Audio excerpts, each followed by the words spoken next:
नमस्कार दोस्तों, देव भक्ति की शक्ति चैनल में आप सभी का बहुत बहुत स्वागत है।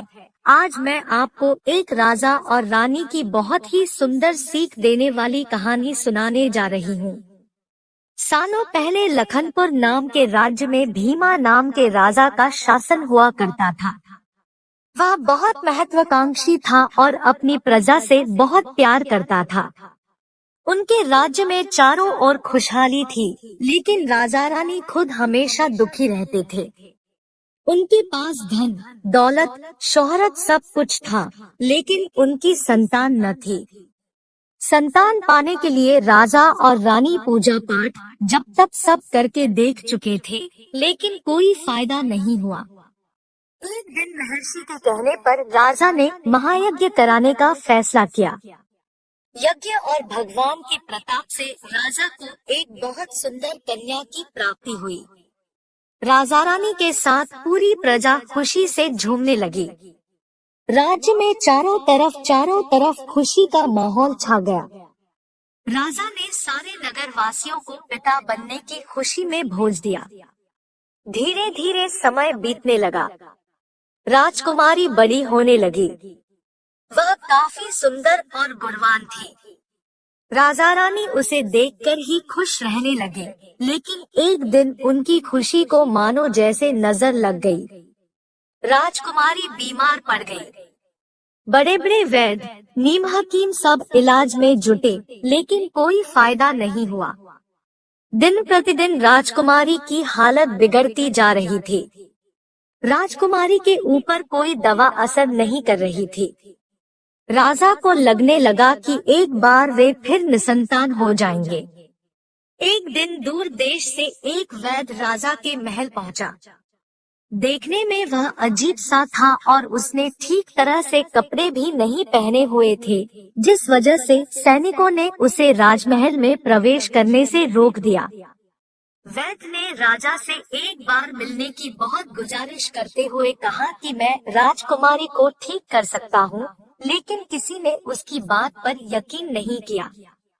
सैनिक उस वैद्य को राजा के पास लेकर गए। वैद्य ने सबसे पहले राजा को अपना परिचय दिया और कहा कि मैं आपकी बेटी को ठीक कर सकता हूँ। राजा उसकी बात सुनकर प्रसन्न हुआ, लेकिन उसका रहन-सहन देखकर राजा ने भी उस पर यकीन नहीं किया।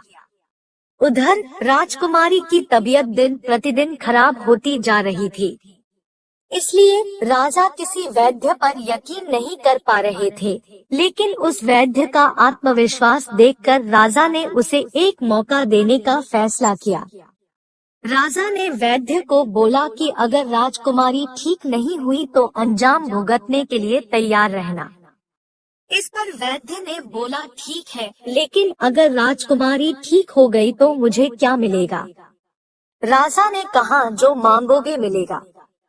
वैद्य राजी हो गया।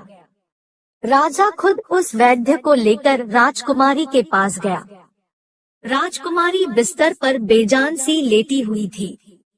ऐसा लग रहा था जैसे किसी ने उसका सारा नूर निकाल लिया हो। चेहरा दर्द में डूबा पीला पड़ गया था। वैद्य राजकुमारी के करीब पहुंचा और नब्ज टटोलने लगा।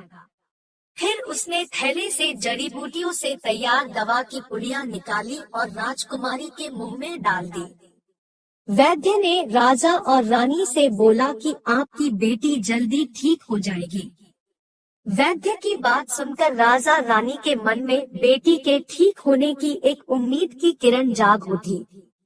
ऐसे ही इलाज करते हुए 2 महीने बीत गए। धीरे धीरे राजकुमारी की हालत में सुधार होने लगा। उसके चेहरे की चमक लौटने लगी। राजा रानी के चेहरे की खुशी भी झलकने लगी। एक दिन वैद्य ने राजा से कहा, महाराज, राजकुमारी अब ठीक हो गई है। ये 1 महीने की पुड़िया बनाकर दे रहा हूँ। इसे समय पर राजकुमारी को देते रहना। इसके बाद राजकुमारी पूरी तरह स्वस्थ हो जाएंगी।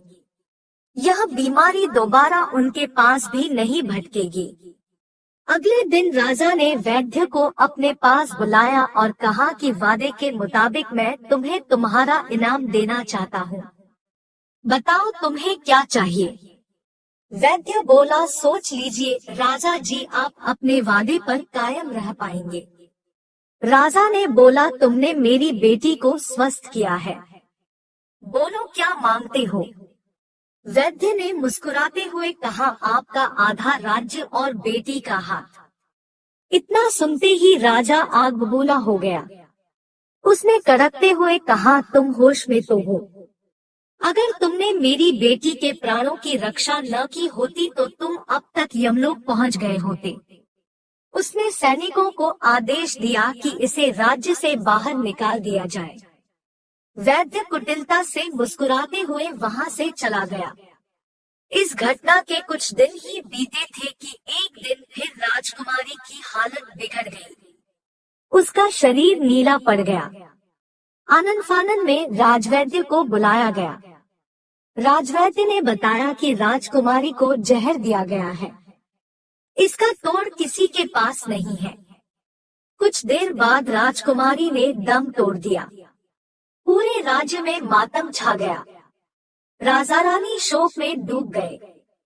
छानबीन में पता चला कि वैद्य ने राजकुमारी को 1 महीने खाने के लिए जो पुड़िया दी थी उनमें से ही एक पुड़िया में जहर था।